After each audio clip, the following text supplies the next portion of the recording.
예배는 누가복음 11장 1절에서부터 13절까지 있는 말씀인데 본과의 제목을 예수님께서 기도를 가르쳐 주심 이렇게 적었습니다. 누가 기도를 가르쳐 주셨다고요? 예수님께서 제자들에게 기도란 무엇인가 그 기도에 대해서 가르쳐 주신 아주 귀한 본문의 말씀입니다. 그래서 4절까지는 예수님께서 주기도, 우리가 보통 예배를 끝마칠 때에 주기도 하죠. 그때 주기도를 예수님께서 가르쳐 주셨고, 또 5절에서부터 8절까지는 성도가 그러면 어떻게 하는 것이 바른 기도인가, 올바른 기도의 자세에 대해서, 그리고 다시 한번 강조하기를 9절에서부터 10절까지는 구하고 찾고 두드리라. 기도의 3박자죠. 뭐 하라고요? 구하고 찾고 두드리라. 기도의 3박자입니다. 그것에 대해서 말씀하시고, 그리고 그렇게 찾고 구하고 찾고 두드리는 자에게 가장 좋은 선물이 뭐를 주신다는 얘기냐면 성령을 주신다. 그 말씀이 11절에서부터 13절까지 있는 말씀이에요. 자, 첫 번째 대제로 와가지고 주기도를 우리 주님께서 가르쳐 주셨는데, 먼저 1절 한번 읽어보시겠어요?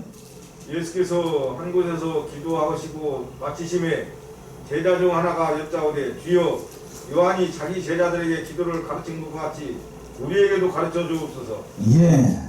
예수님의 제자들이 예수님께 부탁을 한 겁니다. 그 세례 요한이 자기의 제자들에게 그 기도를 어떻게 하는 것인지 그 기도에 대해 가르쳐 준 모양이에요. 그래서 기도할 때 막상 기도하려고 하면은 기도가 잘 안 되니까 기도는 어떻게 하는 것인지 예수님께 가르쳐 달라라고 얘기했습니다. 여러분들도 앞에 대표 기도할 때 쉽지 않죠? 예? 대표 기도할 때 갑자기 접배시키면 목사님이 나를 시험하신다 이렇게 생각할 수도 있어요. 그만큼 기도라는 게 참 어려운데, 그 기도가 어려우니까 오늘 본문의 말씀에 등장하고 있는 예수님의 제자들도 예수님께 기도를 어떻게 해달라고요? 가르쳐 달라라고 이렇게 부탁을 한 거예요. 그때 우리 주님께서 그 기도에 대해서, 아주 유명한 주기도에 대해서 우리 주님께서 가르쳐 주신 내용이 4절까지 있는 말씀입니다. 먼저 한번 2절 한번 읽어보시겠어요? 예수께서 이르시되 너희는 기도할 때 이렇게 하라. 아버지여, 이름이 거룩히 여김을 받으시오며 나라 임하옵시며. 4절까지는 계속 읽어보세요. 우리에게 날마다 일용할 양식을 주옵시고 우리가 우리에게 죄 지은 모든 사람을 용서하오니 우리 죄도 사하여 주옵시고 우리를 시험에 들게 하지 마옵소서 하라. 마태복음에 있는 주기도문하고 보게 되면 좀 많이 빠졌죠, 뭐가? 많이 좀 빠져 있습니다. 그래서 마태복음을 안 볼 수가 없네요. 마태복음 6장을 한번 봅시다. 마태복음 6장 9절부터지요. 9절. 마태복음 6장 9절에서부터 13절까지. 그러므로 너희는 이렇게 기도하라. 하늘에 계신 우리 아버지여, 이름이 거룩히 여김을 받으시오며 나라 임하옵시며 뜻이 하늘에서 이룬 것 같이 땅에서도 이루어지이다. 오늘날 우리에게 일용할 양식을 주옵시고 우리가 우리에게 죄 지은 자를 사하여 준 것 같이 우리 죄를 사하여 주옵시고 우리를 시험에 들게 하지 마옵시고 다만 악에서 구하옵소서. 나라와 권세와 영광이 아버지께 영원히 있사옵나이다. 아멘. 이게 우리가 마태복음에 있는 게 주기도문이에요. 마태복음에 있는 우리가 흔히 알고 있는 주기도문이고, 여기서 마태복음에도 가로로 쳐가지고 맨 뒤에 나라와 그렇게 되어 있는데, 정통본문에는 이게 그렇게 되어 있는 게 아니고 대개라는 말이 붙어 있고 뒤에가 이제 가로가 없고 그대로 되어 있습니다. 누가복음에는 요마저도 없어요. 뒤에가 이제 살펴보게 될 것인데, 자, 본문 이제 누가복음으로 와서 첫 번째 뭐라고 기도하냐면 우리 주님께서 아버지의 이름이 거룩히 여김을 받으시오며, 첫 번째 기도의 대상이에요. 바로 기도의 대상, 아버지의 이름, 아버지의 이름이 존귀하게 되는 것. 그러니까 성도가 제일 먼저 해야 되는 것은 기도의 대상이 누구인가를 알고 우리가 누구를 존귀케 해야 되는가를 기억해야 되는 거예요. 그게 누군가? 아버지의 이름, 하늘에 계신 우리 아버지여. 그러면서 마태복음은 이렇게 되어 있는데 이름이 거룩히 여김을 받으시오며 라고 되어 있어요. 그러니까 이름이 거룩히 되는 것. 그러니까 우리가 마땅히 해야 되는 건 하나님의 영광을 위해서 살아가는 겁니다. 그러니까 하나님의 영광을 위해서 첫 번째 기도하는 겁니다. 우리 주님께서도, 예수님께서 첫 번째 누구를 위해서? 하나님의 영광을 위해서, 하나님의 이름이 존귀하게 되고, 그렇게 되기를 위해서 기도했습니다. 두 번째는 뭐라고 기도하셨냐면 나라의 임하옵시며, 그러니까 하나님의 통치가 하늘에서만 있는 것이 아니라 그 하나님의 통치가 이 세상에도 임하게 해달라는 거예요. 그러니까 하나님의 영원한 통치가 하늘만 있는 것이 아니라 이 땅의 모든 것을 다 주관하시는 그런 나라가 속히 임하기를 바라는 그런 내용도 담겨 있는 겁니다. 그러니까 하나님의 나라에 있는 것이 가장 좋은 거예요. 즉 영적인 의미로 한다라고 하면 저와 여러분들도 지금 이미 어디 안에 있는 거냐면 하나님의 통치를 받고 있어요. 하나님 나라 안에 있어요. 영적인 의미로 그런 겁니다. 하나님의 나라, 다른 데서 천날을 사는 것보다 하나님과 한 날을 사는 것이 낫다라고 했어요. 시편 84편 10절이죠. 찾아보세요. 시편 84편 10절.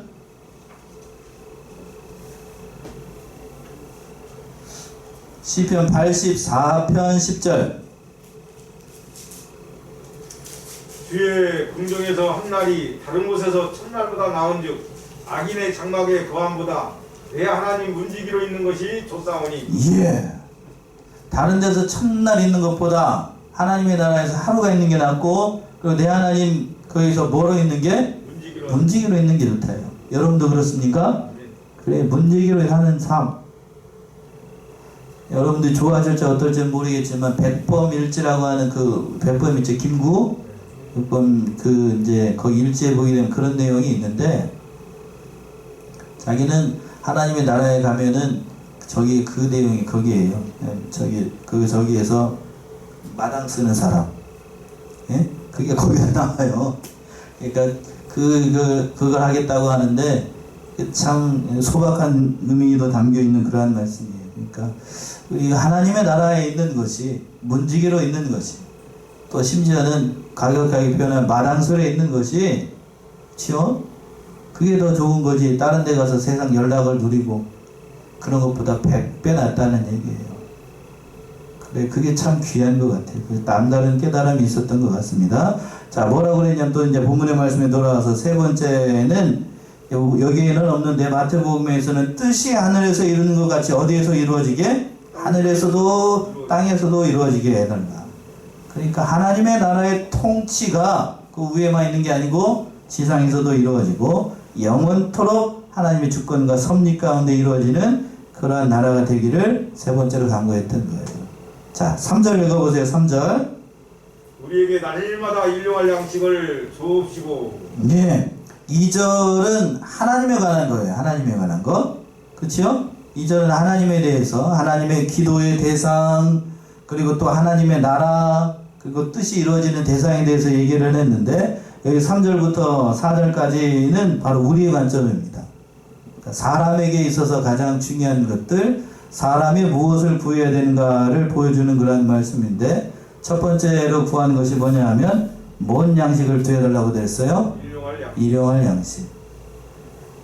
성경을 좀 아시는 분들은 이렇게 질문을 할 수도 있어요. 왜 우리에게 날마다 일용할 양식을 달라고 이렇게 기도했을까? 첫 번째, 여기서 일용할 양식이라고 하는 거는 육신의 양식만 얘기하는 게 아니겠죠? 영육간에 필요한 모든 양식입니다. 그런데 일용할 양식 말고, 날마다 일용할 양식 말고 그냥 한꺼번에 다 주면 안 돼? 예? 쌓을 것이 없도록 넘치도록, 그냥 분에 넘치도록 그렇게 한꺼번에 그냥 다 주면 안 되고 그냥 날마다 조금씩 줘야 되는 거예요? 어떤 게 나을까요? 예? 어떤 게 나아요? 대박 터지기 그냥 쌓을 것이 없도록 주는 게 나아요? 아니면 날마다 조금씩 일용할 양식을 주는 게 나을까요? 어떤 게 나을까요? 사람 속성을 예. 자, 보세요. 이게 잘 얘기를 하셨는데, 욕심으로 여기에는 그런 의미가 담겨 있어요. 일용할 양식이라는 얘기는 영육간에 필요한 모든 양식을 날마다 달라는 얘기고, 또 다른 의미가 담겨 있는 게 뭐냐면, 하나님께서 나를 돌보시는 것이 계속해서 날마다 끊임없이 이루어지기를 간구하는 겁니다. 그렇죠? 그래서 일용할 양식이에요. 그것도 또 중요한 게 앞에 구절에 보게 되면 날마다라는 말이 중요해요. 날마다. 뭔마다요? 날마다. 오늘만 배 터지게 먹고 내일은 굶고 그런 건 아니에요. 그런 거는. 근데 우리는 어떻게 생각을 하냐면 인간이 부패하기 때문에 그렇게 생각 안 해요. 한번 대박 터지고 그렇게 했으면 좋겠다라고 생각을 하죠. 보통 믿는 사람들 믿음이 연약해지고 여러분도 마찬가지예요. 한번 박 터지게 먹고 그냥 그렇게 했으면 좋겠다라고 생각을 합니다만 그게 그런 게 아니라고요. 예수님께서 우리의 성품을 잘 아셔요. 우리의 연약함, 또 우리를 돌보지 않으면 늘 넘어질 수밖에 없다는 것을 알고 일용할 양식을 달라고 그랬어요. 일용할 양식. 그러니까 잠언에서 얘기하고 있는 그러한 기도도 참 일맥상통하는 얘기인데 잠언 30장인가요? 한번 가봅시다.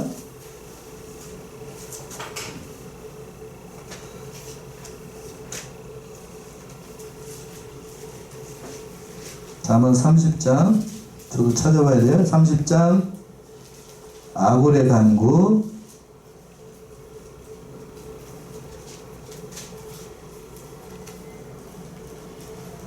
7절부터 한번 읽어보시겠어요? 잠언 30장 7절부터 내가 두 가지 일을 주께 구하여 싸우니 나의 죽기 전에 주시옵소서. 곧 허탄과 거짓말을 내게서 멀리하옵시며 나로 가난하게도 마옵시고 부하게도 마옵시고 오직 필요한 양식으로 내게 먹이시옵소서. 꼭 내가 배불러서 하나님을 모른다 여호와가 누구냐 할까 하오며 꼭 내가 가난하여 도적질하고 내 하나님의 이름을 욕되게 할까 두려워함이니이다. 예, 여기서는 아굴이 두 가지를 구했는데 허탄한 거짓말을 멀리 해달라고 그랬고 여기서 뭐라고 그러냐 두 번째 간구하기를 무슨 양식이요? 오직 필요한 양식. 이걸 다른 의미로 얘기한다면 본문의 말씀에서 누가복음에 있는 말씀처럼 무슨 양식이요? 일용할 양식이에요. 일용할 양식, 다른 말로 필요한 양식만 줘야 됩니다. 과하게 주면 인간은 뭐하게 되냐면 변해요. 이상한 짓 합니다. 이상한 짓 해요. 그래서 아골이 기도하고 있잖아요. 혹 내가 배불러서 누구를 모른다고 하고 하나님 몰라요. 배가 배부르면 배가 고팠을 때가 하나님 찾지 배부르게 되면 사람은 게을러져요. 점심이나 저녁에 좀 과식했다 싶으면 뭐 하게 되죠? 졸립니다. 그죠? 졸려요. 많이 먹으면 졸린다고요. 졸리면 하나님 정신없이 돌아가서 하나님 없어요. 사람도 마찬가지. 사람이 그렇다는 얘기예요. 또 가난하게 되면 또 어떻게 되고요? 도둑질해요. 사람의 본성이 그렇습니다. 사람의 본성이. 그러니까 아굴이 그렇게 기도하는 건데 오늘 본문의 말씀에 돌아와서 왜 일용할 양식까지 그렇게 목사님 오늘 얘기 이렇게 길게 할까? 제가 그런 경험이 있기 때문에 그런 것 같아요. 사람의 본성이 그렇습니다. 그러니까 영육간에 필요한 양식을 날마다 공급해 주시는 게 참 좋은 것 같아요. 저도 인간적인 생각을 할 때에는 저도 청년 시절에는 고학을 했거든요. 집이 그렇게 부유한 형편이 아니라 가지고 대학 다닐 때 또 세상 공부할 때에도 그런 생각을 했습니다. 한 일주일간 한 번에 먹고 일주일째 한 번에 먹고 밥 먹는 시간도 아까우니까 일주일간 한꺼번에 먹고 그 저축해놨다가 겨울잠 자는 것처럼요. 사람도 그렇게 그냥 앉아가지고 대동 책만 보고 그렇게 했으면 좋겠다라는 생각을 할 때가 있었어요.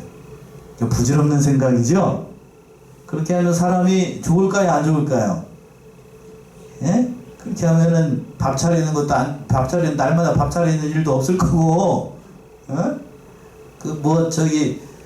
남편이 일찍 들어왔네, 3식이네, 2식이네, 1식이네, 이런 타박을 할 일도 없을 거고, 그쵸? 3식이가 뭐예요? 새끼 다 집에서 해결하는 사람, 3식이? 그래서 요즘 그 아내들이 남편이 어떤 남편을 좋아한대요? 무식이. 어떤 남편을 좋아해요? 무식한 남자가 아니고 집에서 밥 안 먹는 무식한 남자를 좋아한답니다.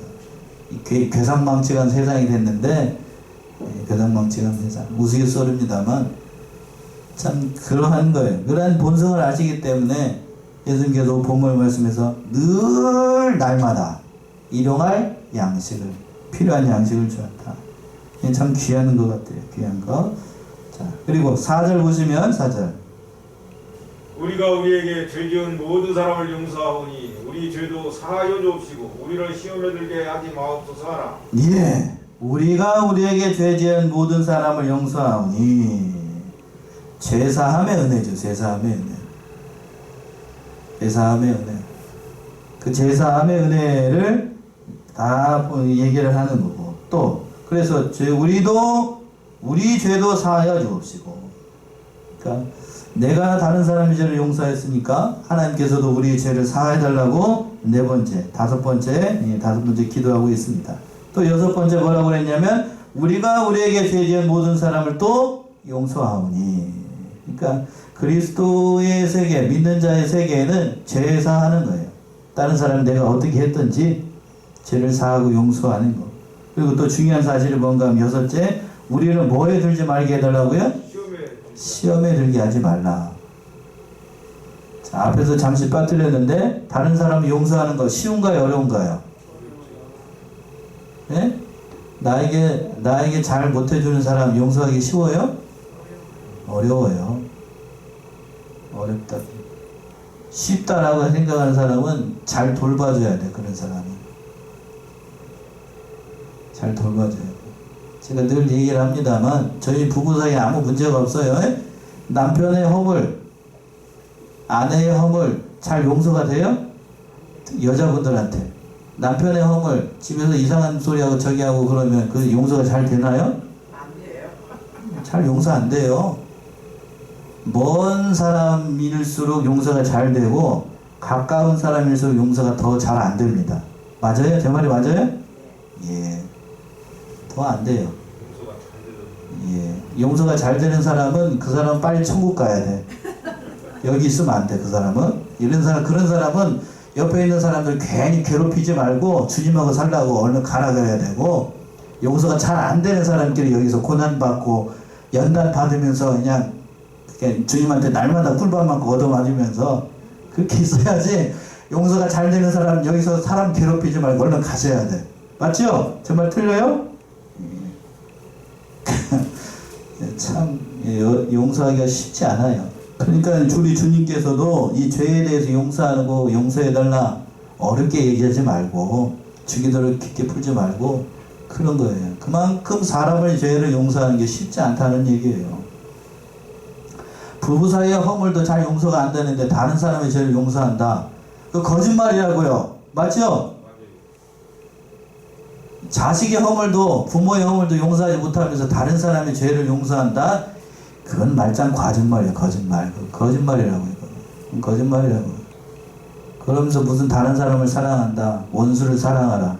있을 수가 없는 얘기. 그러니까 가족의 허물과 죄, 남편의 허물과 죄, 그 모든 것, 자식의 장단점까지 다 용서할 수 있는 것, 그게 진정한 그리스도인이죠. 그리스도인. 그래서 그렇게 얘기를 하는 거예요.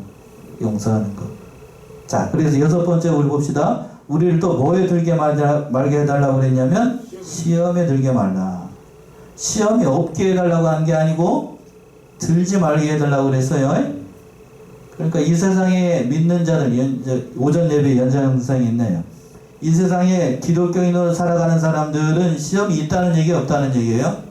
있다는 얘기입니다. 반드시 시험이 있어요. 왜? 연단이 필요하니까. 우리는 연단이 필요해요. 봄이 가고 여름이 가고 가을이 가면 반드시 뭐가 있죠? 겨울이 옵니다. 지금 겨울이잖아요. 겨울. 어느새 겨울이 됐어요. 어느새 겨울. 겨울이 왜 있는가? 겨울이 있어야 또 뭐가 오죠? 봄이 와요. 봄이 좋은 거, 그 따뜻한 계절을 우리가 추운 겨울에 그 소망하는 것처럼 시험이 있어야 하나님 바라봐요. 어려움이 있어야 하나님 앞에 기도하게 되는 거고. 그러니까 늘 우리의 신앙과 연단을 아시기 때문에 우리를 시험에 들게 하지 말라. 그렇게 기도하느라 예수님께서 그렇게 얘기를 하신 겁니다. 여기까지 6개고 나머지 이제 7개, 8개, 9개, 10개의 간구는 이 누가복음에 기록되어 있지 않습니다. 그게 이제 마태복음에 가게 되면 대개 여기 7번째가 뭐냐면 다만 뭐라고 되어 있냐면 악에서 구해달라고 얘기했습니다. 악한 이 세상으로부터 구해달라는 얘기이고, 그리고 8번째, 9번째, 10번째는 없어요. 마태복음에 없습니다. 아니, 누가복음에 없고 어디에만 있다고요? 마태복음에 있어요. 그래서 대개 나라와 권세와 영광이 아버지께 영원히 있사옵나이다. 이 말씀이 있는데, 그러니까 사본에 따라서 이게 있는 부분이 있고 없는 부분이 있어요. 자, 보세요. 저를 좀 보세요. 성경은 원본이 있을까요? 없을까요? 성경 원본이 지금 우리 있을까요? 없을까요? 없어요. 성경은 원본이 없습니다. 하나님께서 없애셨어. 모세의 무덤을 알아요? 몰라요? 몰라요. 왜 그럴까요? 우상되니까. 성경도 마찬가지예요. 성경 원본이 분명히 있을 거예요. 사도 바울이 썼던 원본, 또 창세기는 여기 말라기까지 성경 원본이 분명히 있을 것인데, 하나님께서 근데 그 원본을 어떻게 했다고요? 없앴어요. 어떻게 되니까? 우상되니까. 그러니까 다만 그 원본이 기록한 거를 어떻게 했냐면, 그때 당시에는 복사기가 없으니까 사람들이 어떻게 했냐면 필사를 했어요. 모세오경을 기록하고 또 누가가 이렇게 기록을 했는데, 그거 원본을 딱 놓고 사람들이 어떻게 했다고요? 한자 한자 손으로 다, 지금 복사기가 없으니까 그때는 한자 한자 손으로 다 썼어요. 한자 한자 손으로 쓰다 보게 되면 사람인지라 뭐가 생길까요? 오류가 생겨요. 오류가. 그래요. 이 사람이 쓰는 거하고, 여러분 필사해 보셨어요? 성경 써보셨어요? 성경 쓰다 보게 되면, 여러분들 마태복음이나 이런 게 성경 쓰다 보게 되면, 저도 써봤는데 한 장 쓰는 것도 굉장히 어렵습니다.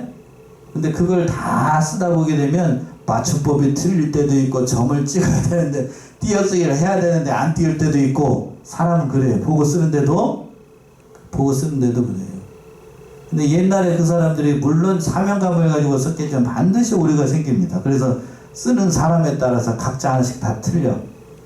그래서 그 성경을 필사할 때 원칙이 있는데, 원본하고 똑같이 쓸 수는 없으니까 거기 안에서 몇 개 정도는 이렇게 잘못 써도 허용이 될 때가 있습니다. 다시 다 쓸 수 없잖아요. 그치요? 지금처럼 복사기가 있으면 찍찍 하면 되겠지만, 그거를 누가복음 같은 경우에도 마찬가지 몇 장까지 있는데, 마태복음도 28장까지 있는데 그걸 다 다시 쓰려고 그래봐. 그 다시 쓰라고 그러니 안 쓰고 만다. 그러겠죠? 그러니까 몇 개 틀린 거는 용납을 해줬습니다. 그러다 보니까 어떤 일이 발생합니다. 요 앞에 사람이 한 개만 틀리면, 그 한 개 틀린 거를 다른 사람이 또 복사하면 또 한 개 틀리면 한 100대 내려가면 어떻게 되죠? 예, 그렇게 되는 거예요. 그러니까 성경 사본마다 그런 것들이 좀 있어요. 그러니까 뭐가 원본이고 뭐가 왔느냐 그렇게 얘기하지 말고, 제가 성경을 연구해 본 바로는 마태복음에 있는 것처럼 그 가로 안에 있는 게 원래는 있었어요. 원래는. 그래서 대개라는 말이 있고, 나라와 권세와 영광이 누구에게? 하나님께 영원히 있사옵나이다. 이 말이 있는 게 맞아요. 왜 그런가? 대개라는 말은 왜냐하면이라는 뜻이거든요. 왜냐하면. 그러니까 왜냐하면 하나님의 나라와 권세와 영광이 아버지께 영원히 있기 때문에 우리가 이렇게 간구할 수 있습니다. 라는 의미예요. 그러니까 이 말이 있는 게 맞아요. 그러니까 예수님께서 이러한 기도를 주의 제자들한테 가르쳐주는 그런 말씀이고, 자, 어이구, 시간 많이 됐습니다. 그러면 두 번째 대조로 와가지고 5절에서부터 보게 되면 성도의 올바른 기도의 자세에 대해서 예수님께서 비유의 말씀으로 가르쳐 주시는 말씀인데, 5절 문제 한번 읽어보세요. 또 이르시되 너희 중에 누가 벗이 있는데 밤중에 그에게 가서 말하기를 벗이여 떡 세 덩이를 내게 빌리라. 계속하세요. 내 벗이 여인 중에 내게 왔으나 내가 먹일 것이 없노라 하면은 저가 안에서 대답하여 이르되 나를 괴롭게 하지 말라. 문이 이미 닫혔고 아이들이 나와 함께 침소에 누웠으니 일어나 네게 줄 수가 없노라 하겠느냐. 예. 자, 봅시다. 자, 이거 비유의 말씀인데, 바른 기도에 대해서 예수님께서 가르쳐 주기 위해서 어떻게 하는 것이 바른 기도이고 어떻게 하는 것이 간절한 기도인지를 이 말씀을 통해서 얘기를 하는 겁니다. 밤중에 이제 어떤 사람이 그 친구 집에 쫙 찾아온 겁니다. 그러니까 밤중이니까 자기들은 다 식사하고 누우려고 그랬는데 귀한 손님이 오니까 자기 집에는 보니까 대접할 게 없어요. 그러니까 옆집에 가가지고 떡 몇 덩이를 빌려달라고 그랬어요? 세 덩이를 빌려달라고 얘기를 했습니다. 그래서 우리 집에 여행 온 사람이 있는데 쫄딱 굶게 생겼으니까 우리 집 형편이 여유롭지 못하니까 네가 좀 있으면 우리에게 먹을 걸 좀 빌려달라 라고 얘기를 했습니다. 그랬어요? 근데 왜 떡 세 덩이만 빌려달라고 그랬을까요? 네? 떡 세 덩이 왜 많이 좀 빌려달라고 그러지? 네? 많이 좀 빌려달라고 그러지. 앞에 있는 거하고 똑같아요. 무슨 양식이라고 했어요? 예수님께서? 일용한 양식. 여기서도 마찬가지예요. 떡 세 덩이면은 자기 하나 먹고 그 사람이 두 개를 먹든지 그 필요한 만큼이잖아요. 많이 달라고 그러면 그 친구가 그걸 보고 줄까요? 줄 수도 없죠. 줄 만한 능력도 안 될 거고 필요한 만큼 달라고 구한 겁니다. 그러니까 욕심으로 구하지 말고 뭔 만큼 구하라는 얘기인가 하면 필요한 만큼 구하는 게 첫 번째라는 거고, 그랬더니 또 중요한 사실은 구할 때 첫 번째 구하는 것이 뭐할 만큼만 구하라는 얘기냐면 필요한 만큼 기도할 때 구해야 된다는 얘기입니다. 또 그랬더니 안에서 대답하기를 뭐라고 그랬냐면 7절 8절 다시 한번 읽어보세요. 7절 8절. 저가 안에서 대답하여 이르되 나를 괴롭게 하지 말라. 문이 이미 닫혔고 아이들이 나와 함께 침소에 누웠으니 일어나 네게 줄 수가 없노라 하겠느냐. 내가 너희에게 말하노니 비록 벗김을 인하여서는 일어나 주지 아니할지라도 그 강청함을 인하여 일어나 그 소용대로 주리라. 예, 벗됨을 인하여는 줄 수가 없지만 뭐함을 인하여서 강청함을 인하여서 내가 일어나 소용대로 주리라. 그러니까 두 번째 기도는 강청해야 된다는 얘기예요. 이거 강청, 다른 말로 간절히 기도해야 된다는 얘기예요. 간절히가 무슨 어떻게 기도하는 건데요? 간이 그렇죠? 간이 저리도록. 늦은 밤에 친구가 찾아왔는데 에이 주든지 말든지 그러면서 땡땡땡 한번 두드리고 떡 좀 있으면 줘봐 그랬더니 친구가 안에서 없자! 가! 잠자야 돼! 이렇게 한다고 해가지고 그냥 에이 안 되나 보다 하고 그냥 돌아오면 떡 얻어요 못 얻어요? 그거 못 얻어요. 못 얻으니까 이런 거 그러지 말고 좀만 일어나봐 에이 눈 두드리고 그렇게 하라는 얘기예요. 있는 거 봤어 지금. 봤으니까 좀 지금 저기 할 형편이 안 되니까 좀만 좀 줘봐 그렇게 하라는 얘기죠. 그 강청함, 간절함, 그 간절함으로 다가올 때에 주님께서 얘기한다는 얘기입니다. 인정한다는 얘기예요. 그러니까 늘 우리가 이 사실을 기억해야 돼요. 기도의 자세가 중요한 거예요. 기도의 올바른 기도의 자세.